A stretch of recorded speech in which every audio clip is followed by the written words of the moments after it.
You are listening to the Fly the W670 podcast. It is season 4. It is episode 1. New year, same old Cubs. Don't forget to listen, download, review, most importantly, subscribe to the podcast. Follow on all the socials.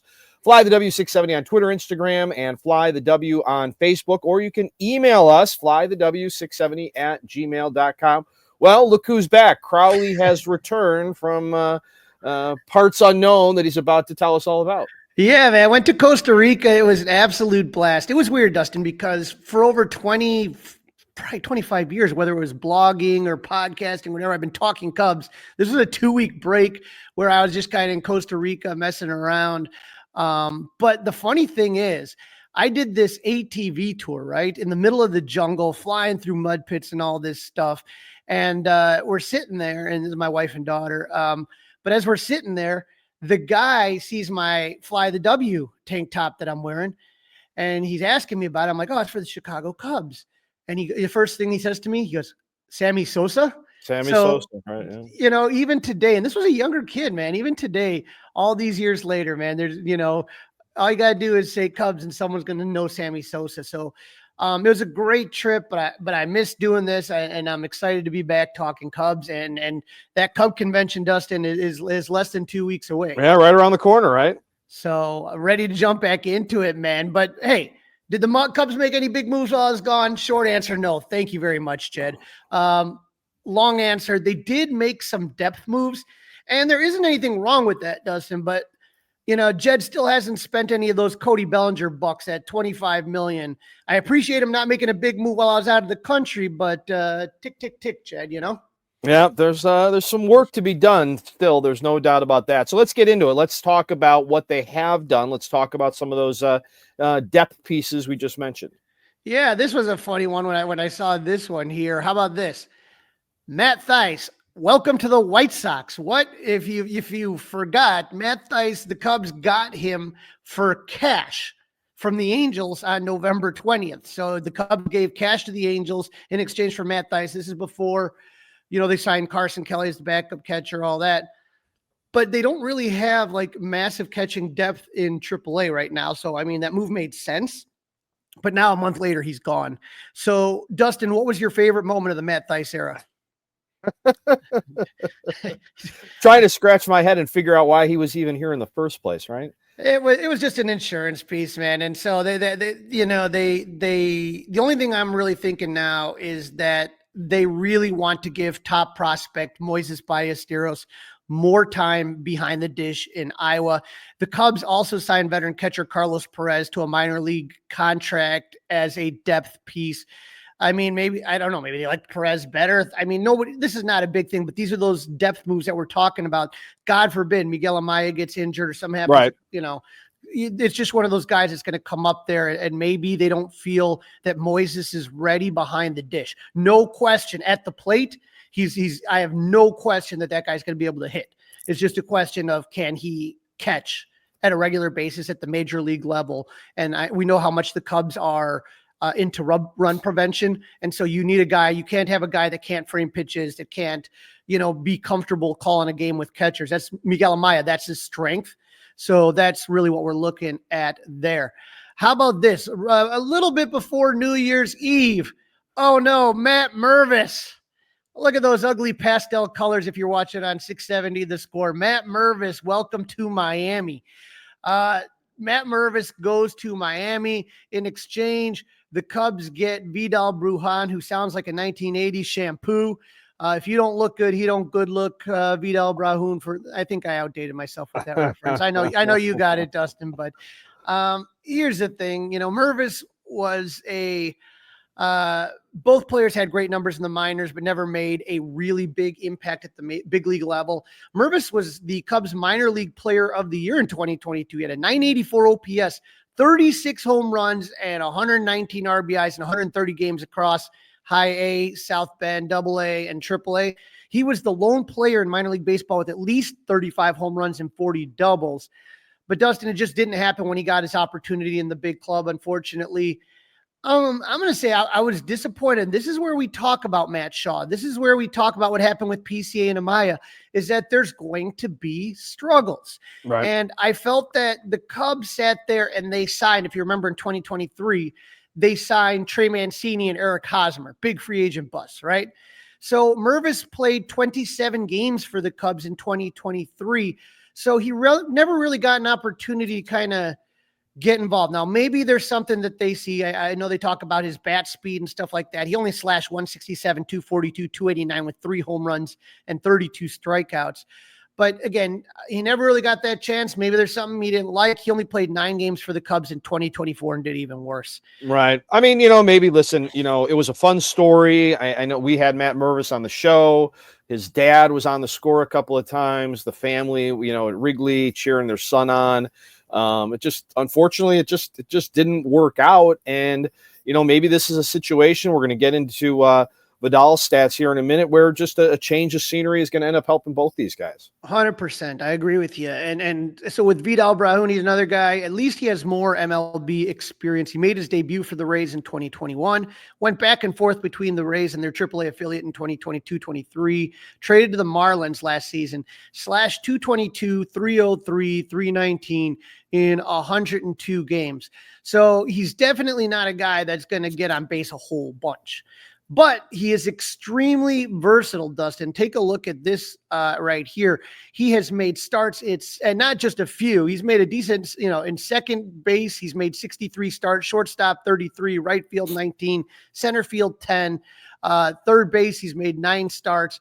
And he even played, not starts, but played 5 games in left field. He even played a third of an inning at first base. So this guy can play a little bit of everywhere, and I believe Matt Mervis could not do that. No, he can't do that. And so, like you said, change of scenery. Maybe the Cubs see something there as far as what they can do. I just don't know. We'll see what happens.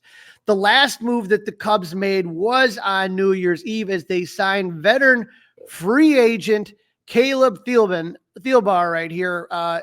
He's a free agent. He's a lefty. We talked a lot about lefty. We need lefties.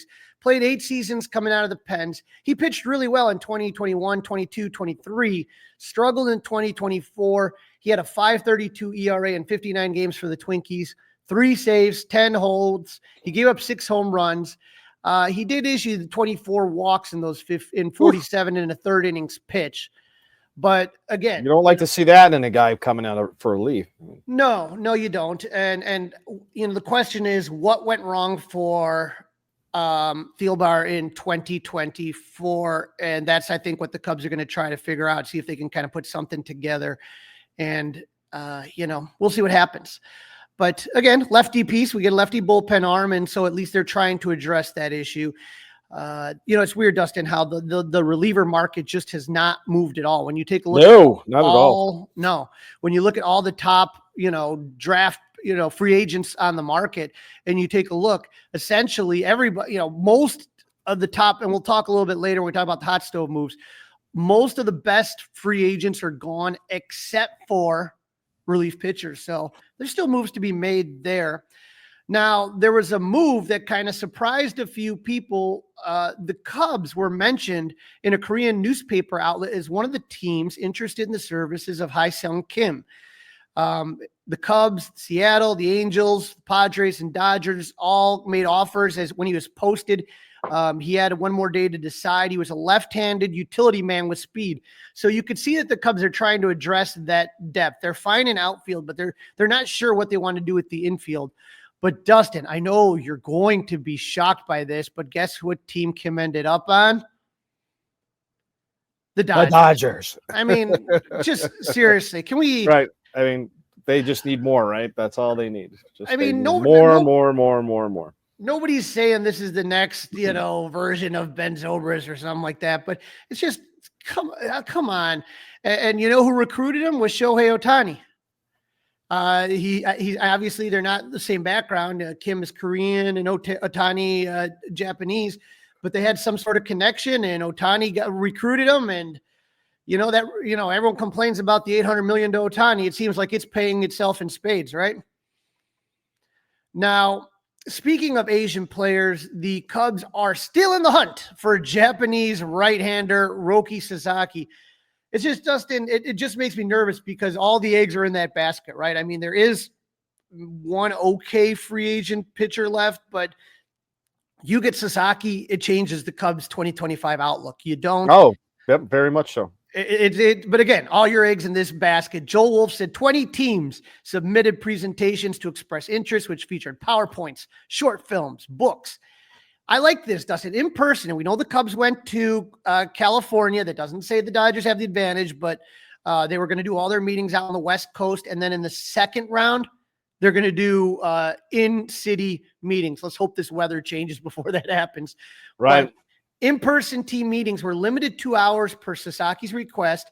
And to keep an even playing field, no team's players were allowed to attend. I thought that was interesting because I know in the past, the Cubs and other teams obviously bring players to impress other players to recruit them. We know that the Dodgers have obviously really great Japanese talent. That's why the Cubs are playing them in the Tokyo series. Well, you got Shohei and Yamamoto there. We know Yu Darvish with the Padres is said to be a big influence, and the Cubs have Seiya Suzuki and, Shota Imanaga, but they were not allowed there. So I kind of think that was kind of cool. That is interesting. That is interesting that was something that they requested. Right. Let forget about who's on the team. Let's see what you have to offer, And so I thought that was cool. So Jim Bowden had a tweet that I thought was really, really funny. Teams that are still on Roki Sasaki: Dodgers, Padres, Cubs, Yankees, Mets, Rangers, maybe Giants. And then he writes, not the White Sox. No, not the White Sox. Didn't make the cut. That should be the hashtag for the Sox 2025 season, right? White Sox 2025, not the White Sox. So not the White Sox. Finally, Matt Shaw spoke with MLB Network Radio on Sirius XM. And this is what he said about, quote, the possibility of starting for the Cubs. And I kind of chuckled a little bit, Dustin, just because who else is going to start? But here's what he had to say. There's a legitimate chance that you could be the opening day third baseman for the Cubs. Yeah, I mean, obviously, you read things that are out there, and to me, it's just so exciting to have an opportunity.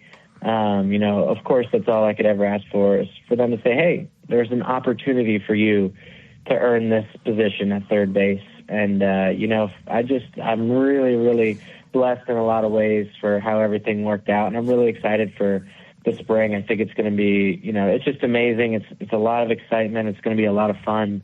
And to have an opportunity like this, once in a lifetime really is amazing. So, I couldn't be more excited about everything that's up and coming. I mean, saying all the right things, but look, there's a lot of people that have been watching Matt Shaw. We remember he played that tournament, the World Tournament, the P12 in this off season, and he got a lot of help. He had a lot of working with some really good coaches. They say he's ready to play third base. We've talked about it on this show before, and other people have talked about it as well. That jump from AAA to the majors is as big a gap as there has ever been. There is going to be a learning curve. And you, again, PCA, Michael Busch, we saw with all these guys where, they had their moments where they struggled, then they figured it out. And then there's going to be this back and forth chess game. And that's how you become an everyday major league player, is adjust to the adjustment teams are making to you. Once you figure out what they're doing to you and you demonstrate that you can counter and figure it out, then they're going to try to find some other weakness, some hole in your swing, something. There's more video, Dustin. There's more data now than there's ever been in the history of the game. And so you have to be able to recognize what they're doing. I know, remember when Pete Armstrong didn't give a good look, but one of his troubles were laying off the high fastball. Yep. Once he was able to do that, then all of a sudden I don't feel like in the second half, they really kind of figured out how exactly to get him out. Not saying he's not going to get out in baseball. You succeed when you fail 7 out of 10 times. That's a success. Right. But they are going to keep looking for ways to try to do that. They're going to do it with Matt Shaw. He has to be able to be really mentally strong and listen to his coaches, realize what they're doing, and make the adjustments. Hopefully he's going to do good. But Dustin, when the Cubs were able to, when they got the Caleb Thielbar, that put the 40-man roster at 40 players exactly. So we know the Cubs are not done, not in any stretch of the imagination. But the issue now that's going to happen, it's not that big of a deal. There's not people you're going to cry about.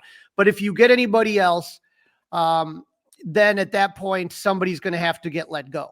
And Right. so if we look at the Cubs 40-man roster right now, you know, the outfield and catching position, I think, are pretty set. You have Kyle Tucker, Seiya Suzuki, and Happer, Kyle Tucker, Pete Crow Armstrong, and Ian Happ are going to be the starters in the outfield, and we think Suzuki's going to be DH most of the time. Alcantara and Owen Casey are your 40-man roster guys, so they're just protected. And then Alexander Canario right now looks like the backup, which is interesting. We'll see how he does in that role. Fine. When we talk about the pitchers, we know that they're going to add to that, but Arias is a 40-man protected spot, but you got Assad, Matt Boyd a starter, Ben Brown, Porter Hodge, Gavin Hollowell, Shodi Managa starter, Caleb Killian, Luke Little, Julian Merriweather, Tyson Miller, Eli Morgan, Jack Neely, Daniel Palencios, Nate Pearson, Katie Poteet came with the Bellinger deal, Ethan Roberts, Justin Steele, Jamison Tyone, Caleb Thielbar, Keegan Thompson, Jordan Wicks, and Rob Sistrinsky. So, you know, catcher Amaya and Kelly. But look at the infielders, Dustin. This is what interests me right here. You know, you got the guys, you got Bush at first, Horner at second, Dansby at short, and Matt Shaw is who you're looking at third base right now. And so Matt Shaw right now is not on the 40-man roster. No, he's not. So that if he is going to get the start, one of these other guys is going to be off. So Vidal Brujan, we talked about his versatility. He is a switch hitter. Okay. Ben Cowles came in the Cody Bellinger trade, or no, he came in the trade for what's his name? Leiter Jr. Miles Masterboni, we know Miles. Luis Vasquez, multiple position player. He's not a switch hitter though, like Brujan is. Gage Workman, remember they picked him up at the Rule 5 draft. He's also a lefty hitter and can play multiple positions. So one of these guys, all in all, is going to be gone. They're not going to be on the 40-man, or they're not going to be on the team on the 40-man roster when the Cubs break for Mesa. So definitely going to be interesting to see, Dustin. Do you have any ideas at all? I mean, like a lot of these guys, like I said, they're kind of very repeat. You know, they all do the same thing. It's just, do they want a righty? Do they want a lefty? Right. They just don't seem to have any insurance. I'm saying they have bodies, but I mean, they don't. If it's not Shaw, then who the heck is it? Right. I mean, it's there's at this moment there's nothing there except for Shaw. Do you want Alex Bregman from Houston, who's still out there? He's going to cost you some money. Pretty darn good player. I think if you do that, then you know your goal is to get Nico healthy, start the season, and then trade him and put Shaw at second. So would you want an Alex Bregman? Or do you think the Cubs will to spend, we talked about that money, spend that Cody Bellinger money to get Alex Bregman and have him play at third base? Yeah, but maybe there's not this huge market for Bregman, and he does kind of like a old Cody Bellinger deal, right? Like 1 year with a mutual option or something like that. Again, are the Cubs are probably built on paper right now to win this division as it stands today, I believe. Okay. But that's about it, right? I don't see them doing much beyond that. So what exactly are you trying to accomplish? That's the question. You are listening to the Fly the W670 podcast. It is season 4. It is episode number 1. New year, same old Cubs. Don't forget, leave us a 5-star review. Also, don't forget that you can watch us on the 670 The Score YouTube page. That's right. And you can email us at flythew670@gmail.com. In this segment, Crawly talks to Daniel Jacob Horine. He is the creator of the hottest piece of memorabilia in the collecting community, Pop Fly Art, to talk about his artwork and how he creates these items, plus which Cubs may be featured next. Joining me now on the Fly the W podcast, I am happy to have on Daniel Jacob Horine. He is the creator of Pop Fly Arts prints, which are like really one of the biggest selling collectibles right now in the baseball world. Daniel, how you doing tonight? So far, so good. How you doing, Crawly? I'm doing great. Would you do me a favor? Tell our listeners who aren't aware what Pop Fly art prints are. Pop Fly Pop Shop is a weekly art series that I kind of started on a whim. sort of at the beginning of the pandemic, and I do basically one art print every single week, and it's available for a week. And after that week is over, then it's closed, it's retired. I don't make any more. So anyone in the world can get it, but you only have a week to do so. And I've been doing that, gosh, ever since 2020, coming up on 5 years now. And we are just a few weeks away from number 200. Yeah, right. And so tonight, number 198 drop. Like you said, every Sunday, the Capital Punisher. Tell us about this special edition here. Yeah, this is this is Frank Howard. I've been wanting to do this one for a long time, and I love when pieces have automatic comic and baseball crossover with the Punisher. You know, that was an easy one here. It's got the same sort of similar typeface as the original Punisher comic series, and the larger than life 6 foot, I believe 6'7", Frank Howard towering over Washington D.C. Yeah, it looks really cool. Like that's the monument right there by the Washington Monument, the reflection pool and stuff. So it looks really cool. Thanks. So, you know, how did you get into this pop fly art? Like when you were younger, how did you get into comic books? Let's go that route. Let's see. Well, I think the seeds of baseball and comics kind of started around the same time, about 8, 9, or 10 years old, and I fell in love with baseball kind of overnight, and I thought, oh my gosh, I have to learn and know and play everything about this sport. I love it so much. And then right around the same time too, Batman was coming out, 1989, and kind of leading up to that, there was just a renewed comic fever, I guess, at that time. With Batman coming out, and I caught that bug and was super into it, and always was going to comic book shops and baseball card shops as a kid, and oftentimes they were one and the same. There's half the store was comics, half the store was baseball cards. So these things have kind of, at least in my hemisphere, sort of always touched each other. You know, and I can remember the store in particular that I went to in San Dimas, California, with my best buddy, and it was a comic card shop, and I think those things have always stuck together in my mind ever since. You know, you and I are roughly around the same age, and I remember being a youngster as well when that Michael Keaton and Jack Nicholson as the Joker. I mean, it was just everywhere. It was huge.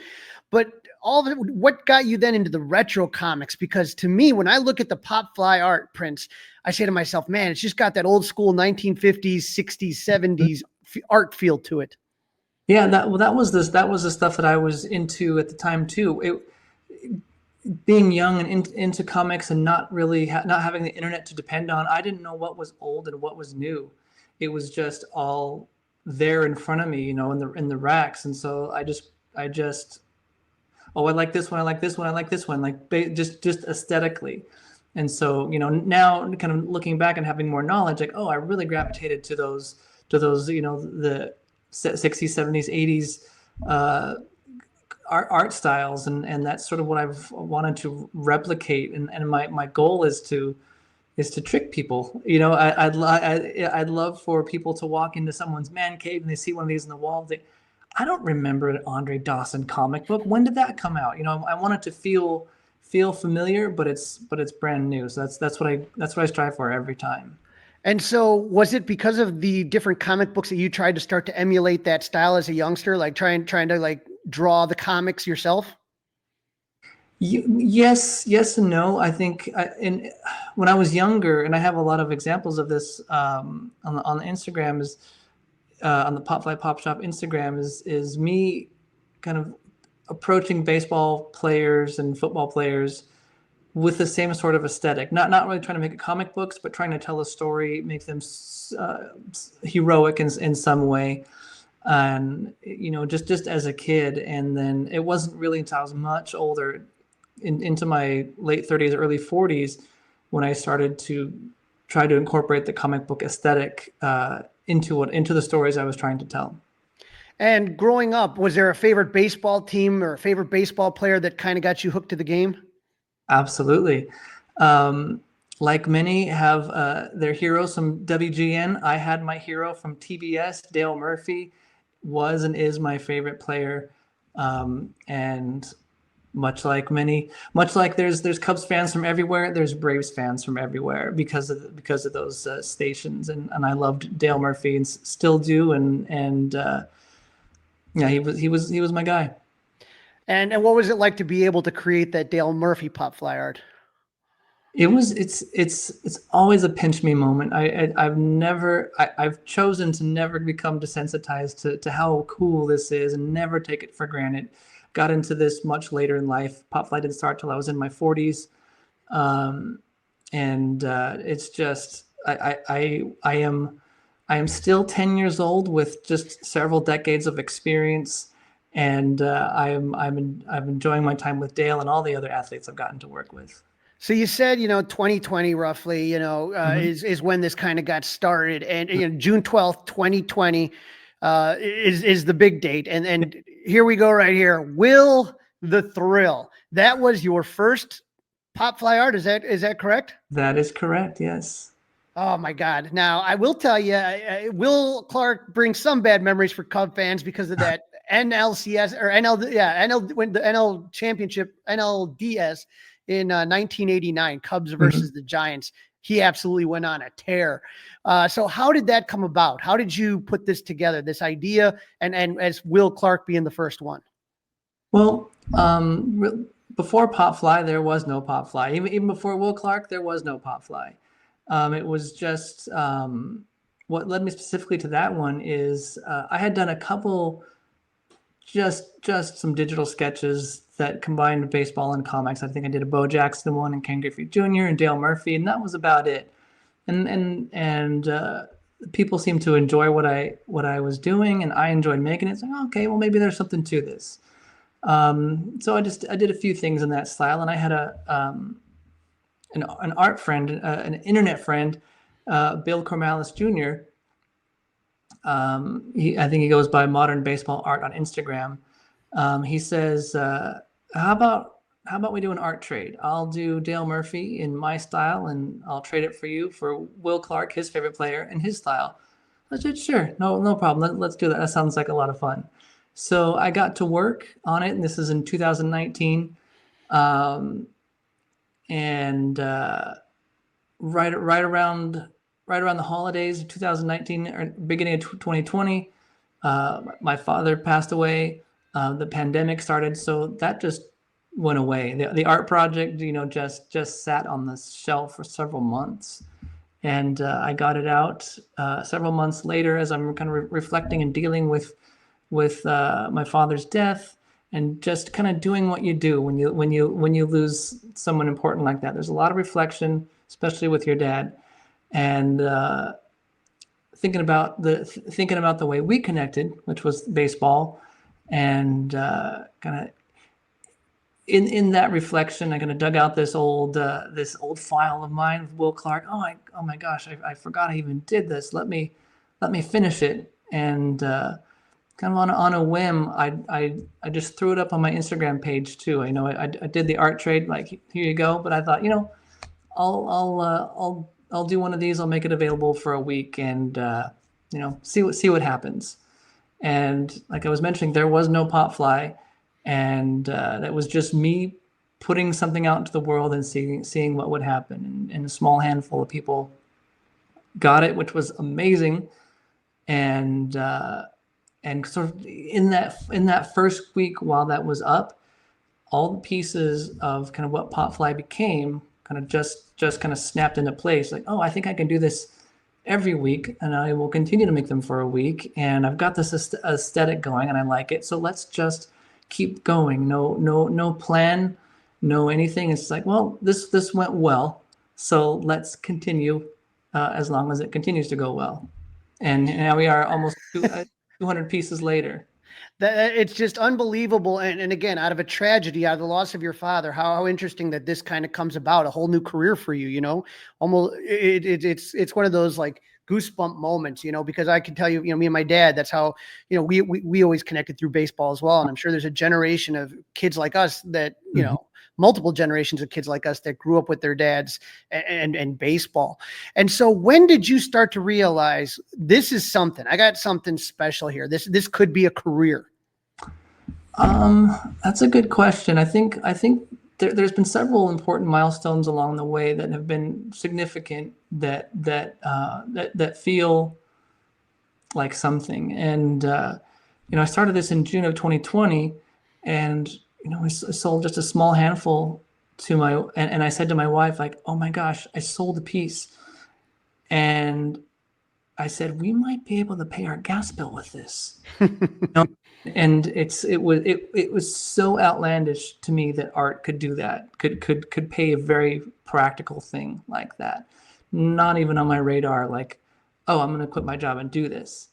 But speaking of those milestones, it started in June of 2020. By December of 2020, I was on MLB TV talking to Harold Reynolds about Pop Fly Pop Shop. That's just a few short months. And it was so exciting because as I was speaking, I have my phone in my pocket and I can feel like the orders like ding, ding, ding, ding, buzzing away in my pocket. I'm doing that. I'm like, oh my gosh, like it very, very in real time, just seeing the effects of what I am doing. People are going on the site and ordering it, and it was just such a thrilling moment. And that was kind of the first of a few really big moments that was like, maybe there's something to this. And about a year and change after that first Will Clark Pop Fly, this became the full-time job of my wife and I. It's unbelievable. And so the very first Cub that you did, I know my listeners are definitely interested in Cubs, was of course Mr. Cubs. You had to go with Ernie Banks. Just what a beautiful one. And boy, that was one of the very first, that was from the first series that you ever had. And that was the first Cub. How did that one sell? I'm assuming it probably sell pretty good. I don't remember. That's the thing about this, is that it's a lot of the details of each one are kind of lost as I'm going on and on. But that was certainly in the early days, and the first season there was not a huge number of pieces that were selling in that first year. So, though I can't remember the print run, but it was not astronomical. All right. And then the American flag is a classic. Rick Monday, saving the flag, 1976, an iconic moment in Cubs history. I've been searching for this one, and Fergie Jenkins, I got it. I missed that first couple seasons, and then I got on board. Here's Fergie right here. A great piece. And I just love this one as well. Just so cool. Thank you. Yeah, I got to collaborate with Fergie on that one, and I remember that was release number 50. And the Rick Monday one, it's so funny because obviously it's a big moment for the Cubs, but being from LA and just as much a Braves fan, I'm also a Dodger fan. They're my hometown heroes. It's hard to remember, like, oh yeah, Rick Monday was not a Dodger when he did that, because it's so ingrained in the culture here. It's kind of Dodger lore, and Rick Monday also becoming a Dodger, so it's always a reminder. Oh yeah, he wasn't a Dodger in that moment, but very much that moment is celebrated here. Well, I knew I was going to have you on, so I grabbed a couple from my personal collection. This one right here, Mordecai Three Finger Brown, classic. Those of you that know, got in the tractor accident. And so I'm looking here, and you can see right here, you could see the finger gnarled in the accident, the tractor accident. That's right here, the machinery. I got a question. This says 198 out of 200. Does that mean 2 more were left, and then it was going to all be sold out? No. 200 were made. 200 were numbered, but it is harder than you think to have it in chronological order. So it is luck of the draw what numbers you get, but there were a full 200 created. Now here is the Curse of the Billy Goat right here. This is a classic moment. Everyone knows. I got it signed by Joe Madden, and it says Curse Reversed after he led the Cubs to the drought, ending the drought. So this is a really great one. William Cyanis trying to bring his goat into the 1945 World Series.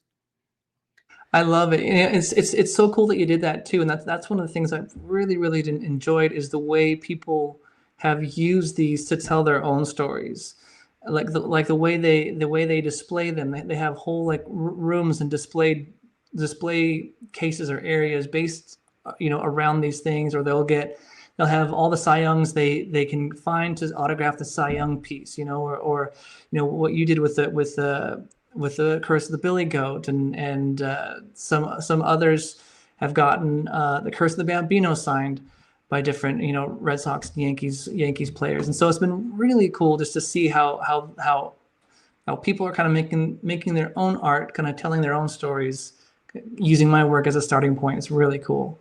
Yeah, this one I love right here. Greg Maddux. Everyone knows the Mad Dog right there. That's a great one. And here's what I'm going to tell fans right now is that when these go on sale, okay, you have an option. You have a plain option, and a lot of times you have an autograph option if the person's obviously still living. I know you had King Kelly recently. He was a former Cub. But, if they're living, you try to get them to sign it, correct? Yes. Now, how difficult is it? Do you try to come up with an agreement with the player before you make the print? Yeah. Every time we collaborate, it is truly a collaboration, and they are always invited to be as much of the part of the process, the creative process, as possible, because I want to tell their story, and I want to do what they like. I want to present them in the way that they want to be presented. So sometimes I'll come in and say hey athlete, I have this strong idea. Here's what I'm thinking. And other times it's like, what team do you want to be featured on? What nickname did you like? Greg Maddux doesn't like the Professor nickname. That was my original aim, and so it's like, all right, so Mad Dog instead. So I had a lot of kind of pre-work done for the Professor because I like that nickname, but it wasn't for him, and so that's why that ended up on the page, and I appreciate that creative conflict, and I mean that in a very positive way. So sometimes I push and pull the athlete creatively, and sometimes they push and pull me, and that's all a very good thing, and I appreciate that about the process. Now, here's what I'm going to tell. Again, I can't tell people how to spend their money, but this is why I got the Lee Smith print. Big Lee. Absolutely. Lee Smith is one of my favorite Cubs, one of my favorite people, human beings. You got a chance to work with Lee. So I said to myself, okay, I see Lee a lot of different places. I'll just have him sign it. He almost passed away. He had to have a heart transplant. I don't know if you know that. Holy smokes. Yeah, so he's doing okay. He's going to be at Cubs convention coming up in January. We're really excited. It'll be the first time I'll see him since the surgery, but I didn't get an autograph by him. And I was like, that's why I think just go the little bit extra, get the autograph. You never know what's going to happen in life. Kind of bizarre. It's true. Can I tell you, Daniel, this is what got me hooked on Pop Fly art right here, was this one right here, the Andre Dawson. Oh, and that's the first time I contacted you on Facebook, was to just say, I think you had the gray, whatchamacallit. God, I can't remember the player's name, but you were asking a comparison, which was better. And I'm like, the Hawk. And this one was one that Andre did in gold ink. If you're on 670 The Score, the YouTube page, you can come take a look at this. But this is just an just the art is just so perfect, and with the wings coming out. And I saw somebody in line at an autograph show, and I looked at that. I was like, what is that? Where did you get that? And that's how I kind of got hooked on this. And now I can't stop, And so it comes in a brown paper bag, and you have your business card, which looks like a baseball ticket, which is very cool. And all the prints come with different stickers. How do you come up with the sticker ideas? Just kind of whatever hits me. It's not on everyone. It's just if I have a strong idea that doesn't make sense for the Pop Fly, like I'll turn it into a sticker or something else, like the Three Finger Brown. I found his story really inspiring, how he turned something, that's you would think is career ending or life inhibiting, and turned it into a superpower. And I loved that, and it's it's a super heroic in nature, his story. And a lot of these guys have these backstories that if you look at them at a certain angle, like, oh yeah, that's very much reads like a comic book hero. Well, you got a couple more ones that as Cub fans, I just picked up Dave Kingman, Sky King. So everyone knows Dave Kingman, Kong. That's going to be, I saw him, I think, signing them. I thought you had a picture up of him signing those. So I got a feeling that'll be in the mail soon. And then the talk for everybody right now, Sammy Sosa coming back to Cub Convention, and you have a Slam and Sammy piece that is just absolutely amazing. And for people, like when you look at the pop flyer, when you look at the prints, the thing I look at is all the different details. Like if you look at the bottom corner where the UPC would be, there's Sammy running with the flag. And so just those little things, I think, is what makes this really cool. Yeah, thank you. I appreciate that. And all this is really meant to be a love letter to this game. I love this game, and I find so much joy in these stories and telling, finding the positive parts of these stories. And not all the players I feature or the moments that I feature are wonderful.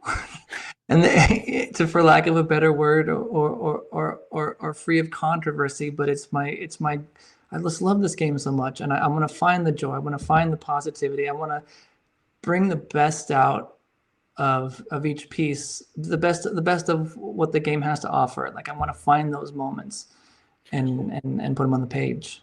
So now that you've just finished your most recent one, your 198th, as you kind of sit here and take a look, how do you determine what's going to come next? Like, do you say to yourself, well, I've done a couple Cubs, now I got to kind of move around, do some different team. What kind of determines what's next? There really is no one single answer to that, but a lot of times there's a lot of ideas. I call it the big bingo wheel. You just imagine the bingo cage, of the balls bouncing around. Like that's kind of what's going on at all times.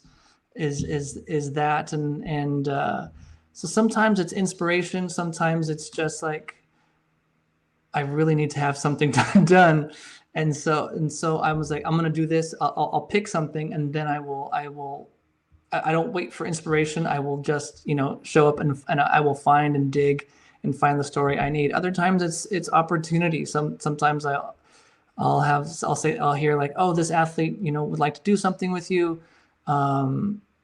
And say, okay, well, let me think on that, and they're available for this time. It's like, okay, so we'll schedule it in advance, so it's a mixture of inspiration, of duress, and just opportunity, but I do look at things like, oh, I don't want to do too many Yankees in a row, or oh gosh, I haven't done this this team enough. So there's a little bit of that. I try to.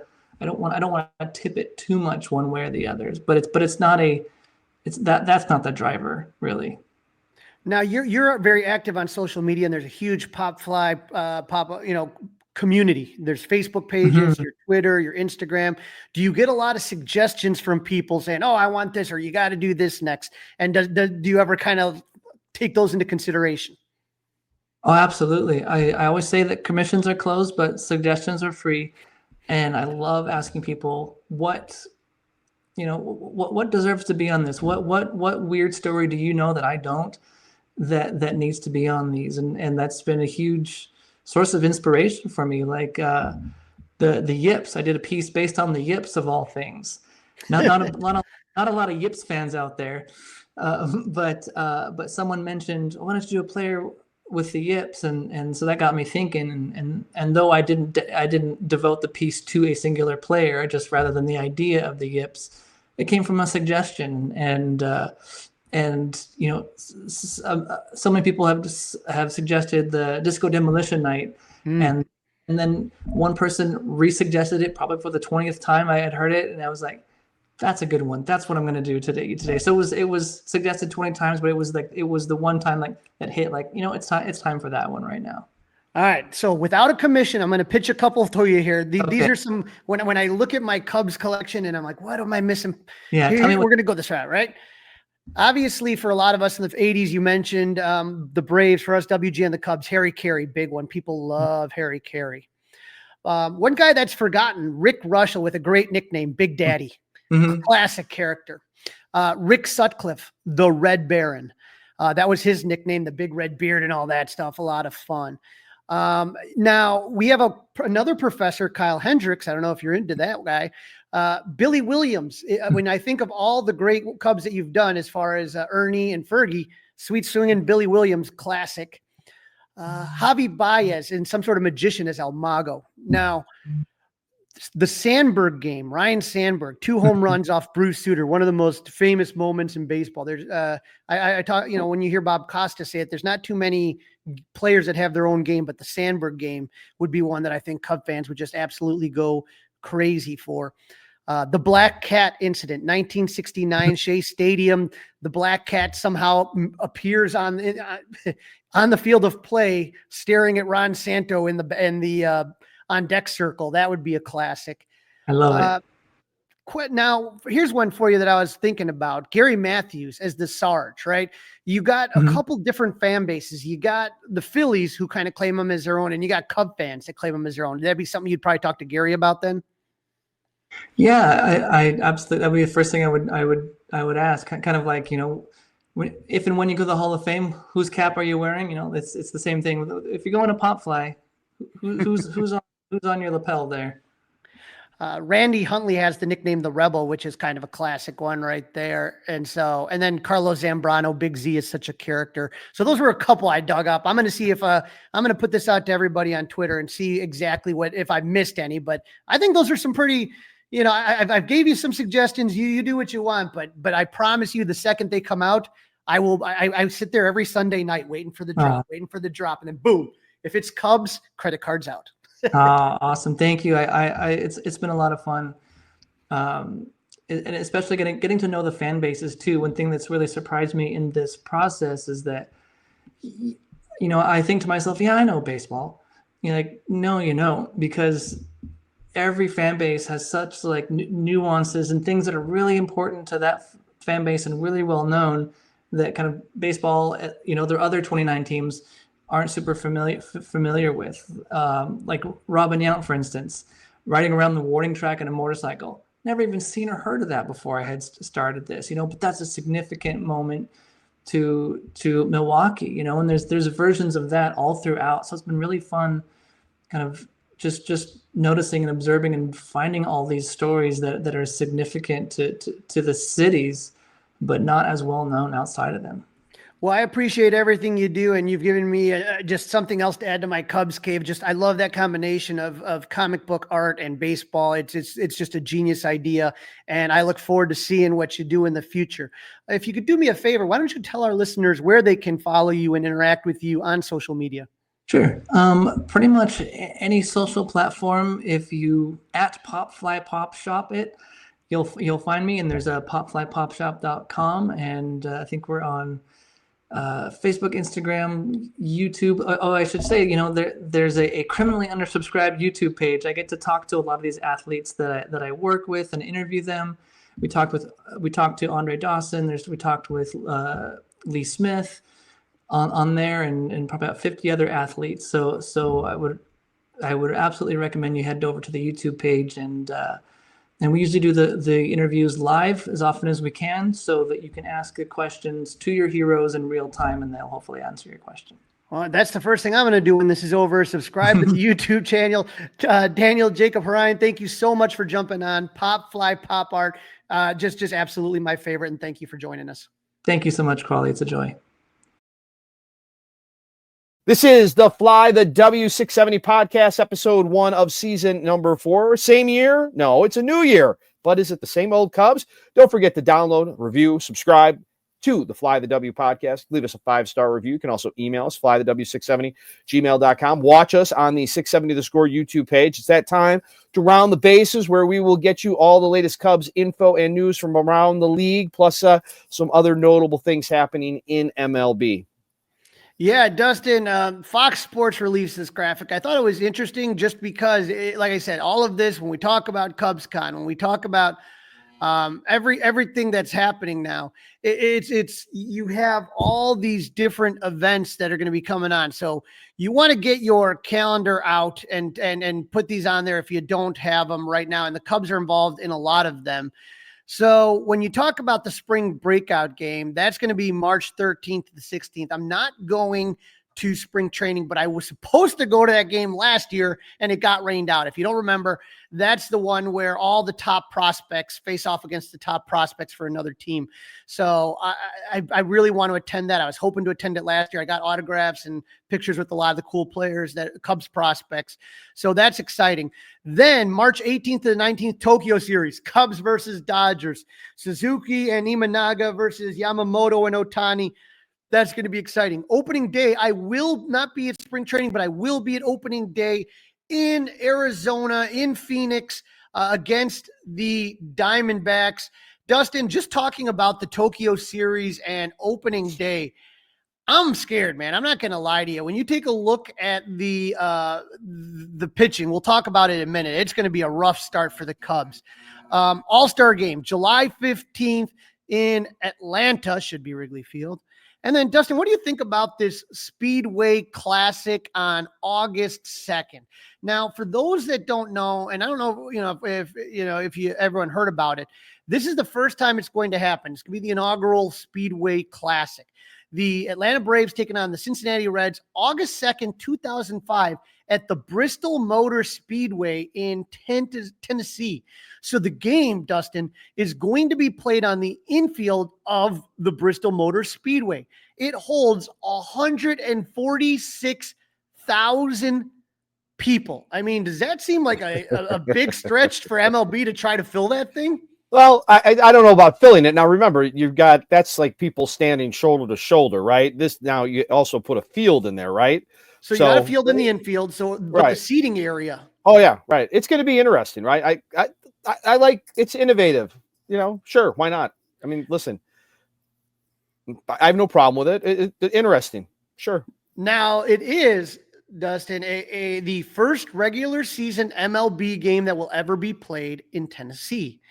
Why does that why does that matter? Or maybe a little test balloon, see how the crowds respond in Tennessee. There has been rumors, and Jerry Reinsdorf of the South Side being one of those guys that potentially may want to move a team to Tennessee.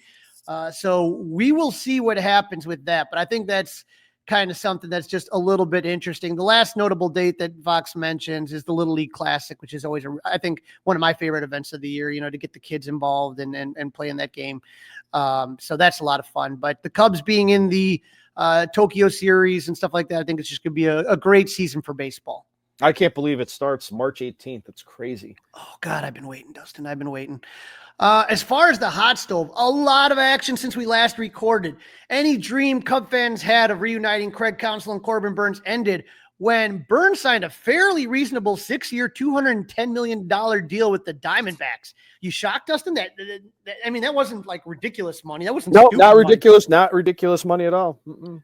He turned down higher deals with San Fran and Toronto. Like I said, he rejected the qualifying offer. He turned down the qualifying offer, so it would have cost you draft picks, international free agent money, all that stuff. But Dustin, I think I would have. I'm surprised the Cubs weren't in on that one. That doesn't seem outrageous, or when you think about today's market. Or that shows that maybe Craig wasn't interested in getting back together with him, right? I don't know about that. Now he turned down, he turned down higher deals with San Fran and Toronto, but he just had twins, him and his wife, and they live in Arizona. Okay. So makes things a lot easier, right? Yes, it makes things a lot easier, and the tax rate is way cheaper in Arizona than it is in San Francisco and Toronto, which are two of the highest tax rates when you think about. Yeah, I wonder if they're ever going to have to do something about that. It starts to feel like a very unfair competitive advantage, right? Yeah, there should be just a professional athlete tax, perhaps. Or something, because, and I do believe because of the amount of games, like the days they play on the road, like when they travel when the Diamondbacks, come to Chicago for 3 days, play the Cubs or the White Sox, I believe, I want to say I heard that they have to pay taxes like for those days based on those tax rates, which seems like it would become really complicated. Yeah, it's definitely something to look into. I think the league has a lot to look into, Dustin. Right. I mean, that's probably on the bottom of the list, but I just seems very. I actually we don't hear that think all the time, free agency, because all of a sudden, then as an example, the Cubs need to pay X amount of more money than the team in Texas or Florida or Arizona because of those tax ramifications. I actually don't think it's at the bottom, Dustin. I think that there's contractual issues that and this would be included in there. They really need to be addressed. I think this would definitely be one of those top issues that you're looking at. With what the deferral money that the Dodgers have been doing. I know teams have done. Oh, that's a whole gosh. But I'm just saying these all, along with this tax issue, those all need to be addressed. And I have never been an advocate for a salary cap just because it hurts players more than owners. But I think that what we're seeing right now between the haves and the have-nots, and I know people say, oh, sell the team, have someone else buy the team. That's not going to happen. And right now, I'm just looking at this. Number one, there needs to I'm starting to kind of lean towards a salary cap, but also a salary floor for some of these teams, and not just like this minimal. I think there needs to be a lot more competition, in my opinion. So those are all things I hope that'll be addressed, but I know the union will never go for a salary cap. So no, it's going to be ridiculous. But with that Corbin Burnes deal, Dustin, I am now freaking out. Here's why I'm freaking out. Okay. The Cubs start the regular season in Tokyo. We talked about that. Go take a look at the Dodgers starting rotation. Good luck. Now, I think we all know that the person that's going to start that is going to be Yoshinobu Yamamoto. Would have been Ohtani if he would have been healthy, but he's not going to be pitching. So you assume that the first pitcher the Cubs are going to face in Japan is going to be Yamamoto. What do you think? Yamamoto versus Imanaga? Opening. I mean, I'm sure that's what MLB wants. I mean, I don't know that you'll get it. Both those guys are going to pitch. Maybe Shota goes game number 2. But I'm sure they probably already told them, like, this is what it's got to be unless there's an injury. I don't think MLB can do that, but I think the team's out of respect to the players. It's not like Yamamoto's the number 5, or it's not like Ohtani's the number 5. I'm sorry, not Ohtani. Imanaga's the Cubs' number 5 pitcher. No. He's 1A, 1B. So in his country, in Japan, there's no way you're not going to let him start that. Right. So right. Let's assume right now Yamamoto's going to get the game 1 start. Then the Cubs are going to have to face Blake Snell. Okay. So those are the first 2 games you're going to face. Then the Cubs come back. They have a couple spring training, and then you have to face the Diamondbacks. I'm going to be there at the first 2 games. I don't know if fans remember this. I was at the first 2 games the Cubs played against the Rangers last season, opening series. Yep. And I saw 2 losses, and they lost But now this is the way that the Diamondbacks rotation lines up. Corbin Burnes would probably be, and then Zach Gallen, Merrill Kelly, Eduardo Rodriguez. 4-game series the Cubs have against Arizona to start their stateside series, right? I mean, think about that. Burnes, Gallen, Kelly, Rodriguez. So I'm probably, who do you think? It's got to be Zach Gallen and Corbin Burnes 1, 2, and Merrill Kelly 3, right? Yeah, that's really tough. So think about this. The first 6 games, Yamamoto, Snell, Burnes, Gallen, Kelly, and Eduardo Rodriguez are who you're going up with. How many games, Dustin, in the first 6 do you think the Cubs take? Well, gosh, I mean, as we sit today, 2. 2. I'm hoping for 2. I'm hoping 1 in Japan and 1, and right. 1 game. I mean, I think that's just I think that's just baseball, right? I think those things just kind of play out. I think the Cubs playing those 2 games before they take on the Diamondbacks might be an advantage. Perhaps. That is just a really. But it's tough. Yeah, it's a tough way to start, no doubt. Tough way to start, no doubt about that. All right, some other pitchers, Crawly, that have been taken off the board, as well as Corbin Burnes. Sean Manaea, 3-year, $75 million deal with the Mets. A guy that I desperately wanted the Cubs to sign, Walker Buehler, signed a 1-year, $21 million deal with the Red Sox.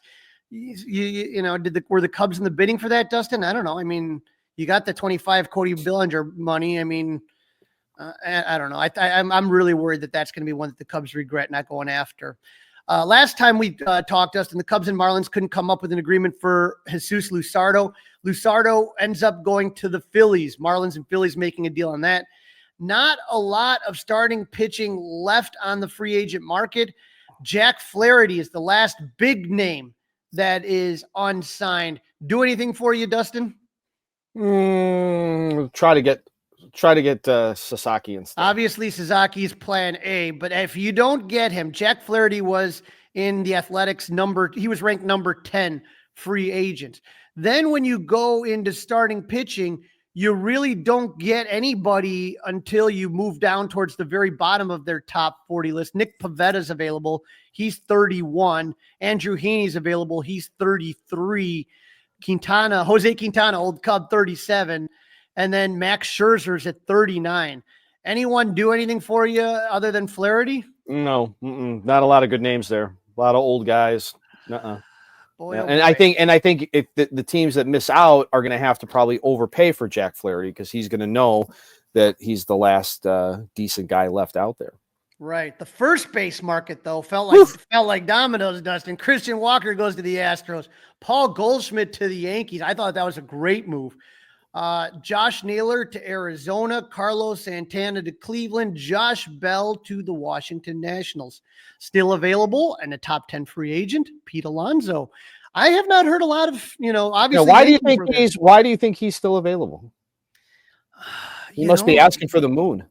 Maybe he's asking for the moon, the money. I mean, right now, from what's being bandied about there, the Mets really seem to be the only team that really wants a deal. And so I think Alonso's going to have to try to meet them somewhere on that. But yeah, as far as first baseman, there's really nothing left. Not signed yet. Our old buddy Anthony Rizzo. I saw him on Instagram. He was getting close to the signing with the Pirates, right? Wasn't there some news about that? Yeah, there was. And I have heard nothing since then. I saw him on Instagram this morning golfing. I mean, I don't think, he wants to play. Just the question is there anyone that's going to take a flyer on him? I don't know. That's going to be interesting. There might need to be an injury or something like that to get him some work. We'll have to wait and see. All right, CubsCon, Crawly, not too far away. You're Super Bowl, right? You're Super Bowl. Oh, my favorite weekend out of the year. A couple big confirmations for CubsCons as far as 8 attendees. On our last podcast before I went to Costa Rica, we talked about Sammy Sosa apologizing, Tom Ricketts inviting Sosa to CubsCon, and now we are happy to report Sammy accepted the invite and will be attending his first Cubs convention since 2024. It's great. It's awesome that he's going to be there. Oh God, I saw our good friend of the pod, Cole Wright, getting with a funny GIF about being excited to announce his name. If you didn't buy your tickets yet, good luck. The other big confirmation we got: new right fielder Kyle Tucker will be there. I think this is going to be as loud and boisterous a CubsCon I've attended since 2017, after the Cubs won the World Series and they brought the trophy out. When they call Sammy's name out, I think the roar is going to be deafening. Yeah. Other confirmed attendees include Andre Dawson, Sean Dunston, Mark Grace, Fergie Jenkins, Billy Williams, and Kerry Wood. So, Dustin, you brought this up last time. How's that going to go? I think Kerry Wood, and I've talked to Joe Obvious from Obvious Shirts, who has a relationship with Kerry. He sells a Kerry Wood line. Kerry's ready to bury the hatchet, no big deal. I'm more interested in Grace. I think that Mark Grace and Sammy Sosa kind of have a little bit of bad blood. That's going to be interesting. I think you might look at Grace and Sammy just not really interacting much. I wonder if they're going to have a panel of some type with those guys on there, some late 90s, early 2000 panel that you're going to put together that have Grace, Wood, and Sammy all together, right? Be pretty cool to see, right? Oh, it'd be phenomenal. But we'll see what happens. I'm excited about that. Another thing I'm really excited about, Lee Smith. He wasn't there last year. He had a heart transplant, Dustin. We almost lost him. And I will say that Lee Arthur Smith, if you talk about Cubs that I can sit there and I can go on my phone and call or text, he's one of them. I love Lee Smith. He to me is just such an amazing human being, such a big heart, and to almost lose him really shook me. And I'm so glad he's going to be attending and that he's healthy. I love the guy. Just one of the great of all time. Just so great if you go to CubsCon. So accommodating, just wonderful. Current Cubs that have been confirmed besides Kyle Tucker: Michael Busch, PCA, Ian Happ, Dansby Swanson, and we can expect that list of names to grow. We'll get a final list next week, Dustin. Next week, when we are a week away from CubsCon. Or it's just not next week, but the following week after that. So we'll get the full list, but the names are probably going to continue. Yeah, the dates are what, the Friday. 17th, 18th, 19th, right? Yeah, it's the Martin Luther King weekend always, so it'll be exciting. But the Monday before the Cubs Con is usually when they start dropping the names. Yeah, and then we had happenings at Wrigley, the Winter Classic. We've just had a bunch of hockey games over at Wrigley. Yeah, well, you got you have the Winter Classic and you have the Big Ten going on right now. The hockey was back, like we said, on New Year's Eve for the first time since 2009. The game was a stinker as the Blackhawks lost to the Blues 6-2. They're now 0-5 in the Winter Classic. Dustin, I didn't get to watch the game. I'm sure you did. How beautiful did Wrigley look? Cool. Yep, it looked great. Looked awesome. It's a very cool setup. Really cool. Now, Wrigley has not hosted the Winter Classic since 2009, so the Cubs already underwent Project 1060. That started in 2015, so it looked completely different. I just saw pictures. I didn't get a chance to watch the game, but I mean, just look at this. This is a picture for those of you on the 670 Score YouTube channel. It just looks phenomenal. Absolutely came off great. Yep, came off great. Stinker of a game. Blackhawks didn't have a whole heck of a lot of effort, but really good. Really good. And how about this right here? PCA and Michael Busch with different Blackhawks players. They were there. I thought it was awesome that I'm sure that the Blackhawks said, hey, do you mind showing up? And they probably got tickets. I think Ian Happ was there too, right? I'm sure he was there. Yeah. But, I know he was at a Bears game, but I thought it was really cool that those two guys were there representing. Dustin, when I saw the pictures of that game, the thing I kept saying to myself is that Wrigley, especially since the renovations and the modernizing, has truly become a different ballpark than it was in 2009, like I said. And it just makes me keep thinking, when are we getting a damn all-star game at Wrigley? Enough. Okay. It's beautiful. And I want to see it back at Wrigley. They've shown that they can host the big events. Let's get this done. Yeah. It's about damn time, Crawly. There's no doubt about that. That's a wrap. Don't forget to listen, download, review, and subscribe to the Fly the W podcast. Follow on all the social media outlets, Facebook, Instagram. Of course, we're on Twitter. You can email us, flythew670gmail.com, and watch us, as Crawly has mentioned, by subscribing to the 670 The Score YouTube channel. Crawly, good luck going back to school later on this week. Oh God, I'm coming out I slept every day till 9:00 and the weather was 85. I come back to 20-degree weather and I'm gonna have to wake up at 5:40. Bless my soul, but no one's gonna be crying for me. I am excited again as CubsCon gets closer. Maybe there's another move left. Now, Jed doesn't make moves just for CubsCon, but maybe there's a move left before we get there. Who knows? But we'll be ready. Stay tuned. Go Cubs!